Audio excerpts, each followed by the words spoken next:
10ാം ക്ലാസ്സിൽ 10 വിഷയങ്ങളാണുള്ളതെന്ന് നമുക്കറിയാം. അതിൽ ബാക്കിയുള്ള 9 വിഷയങ്ങളെ പോലെ തന്നെ പ്രാധാന്യമുള്ള ഒരു വിഷയമാണ് IT എന്ന് പറയുന്നത്. നിങ്ങൾ 8ാം ക്ലാസ്സിലും 9ാം ക്ലാസ്സിലും എത്രത്തോളം പ്രാധാന്യത്തോടു കൂടി IT പഠിച്ചിട്ടുണ്ട് എന്നുള്ളത് അറിയില്ല.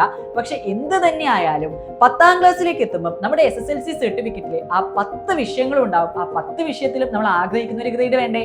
അപ്പൊ ഇന്നത്തെ ഒരു വീഡിയോയിലൂടെ പറയാൻ വേണ്ടിയിട്ട് പോകുന്നത് സത്യത്തിൽ ഈ IT എന്തൊക്കെയാണ് പഠിക്കാനുള്ളത് എന്നുള്ളതും, അതേപോലെ തന്നെ ഇത് പഠിക്കാൻ ടഫാണോ, ഇപ്പോഴേ പഠിച്ചു തുടങ്ങേണ്ട ആവശ്യമുണ്ടോ, എളുപ്പമാണോ തുടങ്ങിയ കാര്യങ്ങളൊക്കെയാണ് ഈ ഒരു വീഡിയോയിലൂടെ പറയാൻ വേണ്ടി പോകുന്നത്.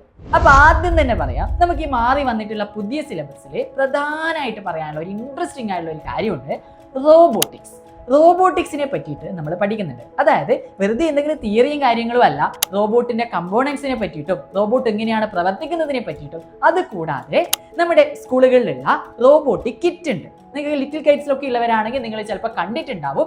ഓക്കെ, ഈ റോബോട്ടിക് കിറ്റ് ഉപയോഗിച്ചുകൊണ്ടുള്ള ചില പ്രവർത്തനങ്ങൾ, ചില സർക്യൂട്ടുകൾ ഉണ്ടാക്കാനുള്ള പ്രവർത്തനങ്ങൾ നമുക്ക് ചെയ്യാനുണ്ട്. അത് പബ്ലിക് എക്സാമിന് ചോദിക്കുകയും ചെയ്യും.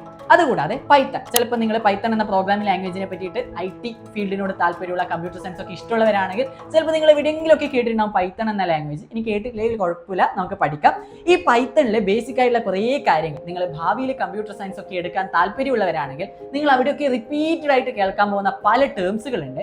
അതൊക്കെ തന്നെ, അതായത് algorithm, flow chart, data type, അങ്ങനെയുള്ള കുറേ കാര്യങ്ങൾ നിങ്ങൾ കേൾക്കും. ബേസിക് ആയിട്ടുള്ള കുറേ കാര്യങ്ങൾ നമ്മളിവിടെ 10ാം ക്ലാസ്സിൽ പഠിച്ച് സെറ്റ് ആക്കുന്നുണ്ട്. ഇപ്പം ചിലപ്പോൾ നിങ്ങൾക്ക് ഇതൊക്കെ കേൾക്കുമ്പോൾ എന്തൊക്കെയോ പോലെ തോന്നും, പക്ഷെ നമുക്ക് ഇതൊക്കെ പഠിച്ച് സെറ്റ് ആക്കാം. ഇത് കൂടാതെ തന്നെ ഇങ്ക്സ്കേപ്പ് പോലുള്ള ഒരു സോഫ്റ്റ്വെയർ ഉപയോഗിച്ച് ഒരു പോസ്റ്റർ എങ്ങനെ ഉണ്ടാക്കാം, അതേപോലെ തന്നെ ഒരു ആനിമേഷൻ വീഡിയോ എങ്ങനെ നമുക്ക് റെഡിയാക്കി എടുക്കാം, അതേപോലെ ഒരു വെബ് പേജ് HTML CSS ഒക്കെ ഉപയോഗിച്ച് ഒരു വെബ് പേജിനെ എങ്ങനെ അടിപൊളിയാക്കി എടുക്കാം തുടങ്ങിയ കാര്യങ്ങളൊക്കെ നമുക്ക് 10ാം ക്ലാസ്സിൽ പഠിക്കാനുണ്ട്.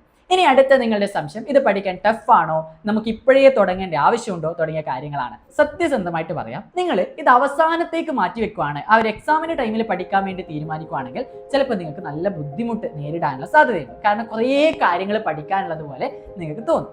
എന്നാൽ നിങ്ങൾ ഇപ്പോഴേ കുറച്ച് സമയം നിങ്ങൾ ITക്ക് മാറ്റി വെക്കാൻ വേണ്ടിയിട്ട് റെഡി ആവുകയാണെങ്കിൽ നിങ്ങൾക്ക് നല്ല രീതിയിൽ പഠിച്ച് കുറച്ചും കൂടി ഈസി ആയിട്ട് ITക്ക് നല്ലൊരു ഗ്രേഡിലേക്ക് എത്താൻ വേണ്ടിയിട്ട് നിങ്ങൾക്ക് പറ്റും.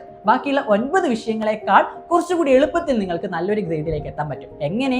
ഇപ്പോഴേ നിങ്ങൾ കുറച്ച് സമയം കൊടുത്ത് IT പഠിക്കുകയാണെങ്കിൽ. ഇനി ബാക്കിയുള്ള സബ്ജക്റ്റുകളെ വെച്ച് പറയുകയാണെങ്കിൽ നമ്മുടെ IT എന്ന് പറയുന്ന സബ്ജക്റ്റിന്റെ ഒരു പ്രത്യേകത എന്ന് പറയുന്നത്, ബാക്കി 9 സബ്ജക്റ്റും നിങ്ങൾ പബ്ലിക് എക്സാമും മോഡൽ എക്സാമും ഒക്കെ തന്നെ എഴുതാൻ വേണ്ടിയിട്ട് പോകുന്നത് ഒരു പേപ്പറിലായിരിക്കും അല്ലേ? എന്നാൽ ITന്റെ കാര്യത്തിൽ നിങ്ങൾ പബ്ലിക് എക്സാമും മോഡൽ എക്സാമും അതിന് മുമ്പ് നിങ്ങൾക്ക് ഒരു മിഡ് ടേം എക്സാം ഒക്കെ നടക്കാനുണ്ട്. അതൊക്കെ തന്നെ നടക്കുന്നത് കമ്പ്യൂട്ടറിലുള്ള ഒരു സോഫ്റ്റ്വെയറിലായിരിക്കും. അതേപോലെ ഈ റോബോട്ടിക്സിന്റെ ചാപ്റ്റർ എത്തുന്ന സമയത്ത് നിങ്ങൾക്ക് ഈ റോബോട്ടിക് കിറ്റ് ഉപയോഗിച്ചുകൊണ്ടുള്ള പ്രവർത്തനങ്ങളും പബ്ലിക് എക്സാമിന് നിങ്ങൾക്ക് എല്ലാവർക്കും ചോദിക്കും. അപ്പൊ എങ്ങനെ IT പഠിച്ച് സെറ്റാക്കും? നമുക്ക് 9 സബ്ജക്റ്റുകളും നിങ്ങൾ നമ്മുടെ സൈലത്തിന്റെ കൂടെ തന്നെ പഠിക്കുന്നുണ്ടെങ്കിൽ അതേപോലെ തന്നെ നമുക്ക് ITയും ഈ സൈലം SSLC എന്ന് പറഞ്ഞ ഈ ഒരു ചാനൽ വഴി കംപ്ലീറ്റ് ഫ്രീ ആയിട്ട് മുഴുവൻ ചാപ്റ്റേഴ്സിന്റെയും തിയറിയും പ്രാക്ടിക്കൽ ക്ലാസ്സുകളും നിങ്ങൾക്ക് തരുന്നതാണ്. അപ്പോൾ നിങ്ങൾ കൂടെ ഉണ്ടെങ്കിൽ ഞാനും IT ക്ലാസ്സുകളുമായി നിങ്ങളുടെ കൂടെ ഉണ്ടാവും. അപ്പോൾ അടിപൊളിയാണെങ്കിൽ നമുക്ക് പഠിച്ച് സെറ്റാക്കി ബാക്കിയുള്ള എല്ലാ സബ്ജക്റ്റുകളെ പോലെ തന്നെ ITയും ഉഷാറാക്കി എടുക്കാം. അപ്പോൾ റെഡിയല്ലേ? മറ്റൊരു IT വീഡിയോ ആയിട്ട് നമുക്ക് വീണ്ടും കാണാം.